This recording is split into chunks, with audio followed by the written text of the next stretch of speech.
ভালো করে।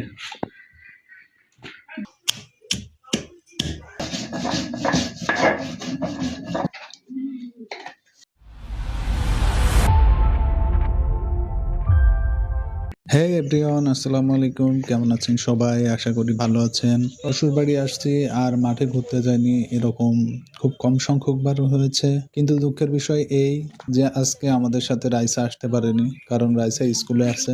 আর রিমু আসেনি, কারণ রিমুর কলেজ চলতেছে। তো সেক্ষেত্রে আমরা আজকে মাঠে আসছি, আমি, জিনিয়া, আমার শাশুড়ি, আমার ছোট চাচা শাশুড়ি, জিনিয়ার বোন রিভা। জিনিয়ার ভাই বোনেরা আমার সাথে ঘুরতে একটু পছন্দ করে, এজন্য আমি যতবার বাড়িতে যাই তারা আমার সাথে ঘুরতে যেতে চাই। এখন যেহেতু শীতকাল আর কুলের সময়, সেজন্য আমরা যাচ্ছি কুলবাগানে। কুলবাগানে অনেক ধরনের কুল আছে, বিশেষ করে মিষ্টি কুল, টক কুল। আমাদের আজকের উদ্দেশ্য হলো টক কুল, কারণ আমি টক কুলের ঝালাই খুবই পছন্দ করি। কুলবাগানের ভিতরে একটা ন্যাচারাল ভাইব আছে, মনটা যেমন রিফ্রেশ হয়ে যাচ্ছে, সাথে সাথে একটু সাবধানতার সাথে চলাফেরা করতে হচ্ছে, যেহেতু কুল গাছে অনেক কাঁটা থাকে। এবছর কুল গাছে কুল আসতে একটু সময় নিয়েছে, কারণ শীত পড়ছে একটু দেরি করে। শীত যত বেশি পড়ে গাছের ফলন তত বেশি হয়। কিছু কিছু গাছে কুলের সংখ্যা একটু কম, আবার কিছু কিছু গাছে কুলের সংখ্যা অনেক বেশি। এই কি অবস্থা?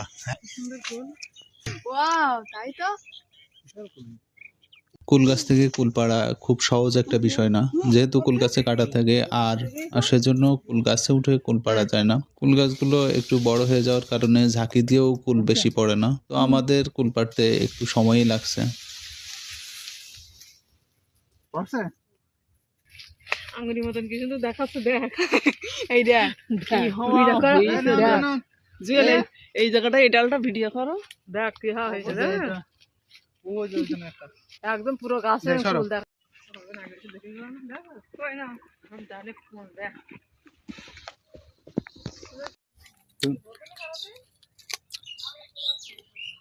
মোটামুটি কুল পাড়া শেষ করে আমরা বাসার দিকে রওনা দিয়েছি। যাওয়ার সময় লেবু গাছ থেকে লেবুর পাতা ছিঁড়ে নিলাম, আমের মুকুলও ছিঁড়ে নিলাম। সকল উপকরণ জোগাড় করা শেষ, এখন কুল জ্বালাইয়ের পালা। ভালো করে।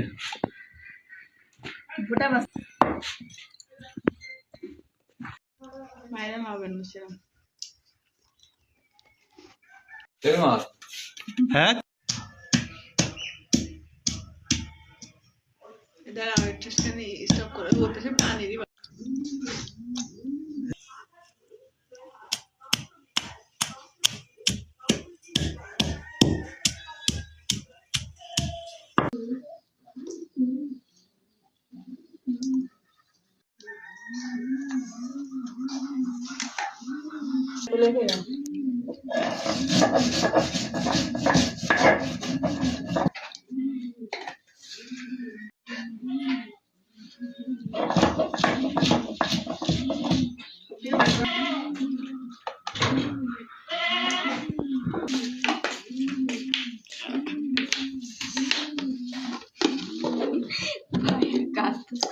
মনে ছিল তো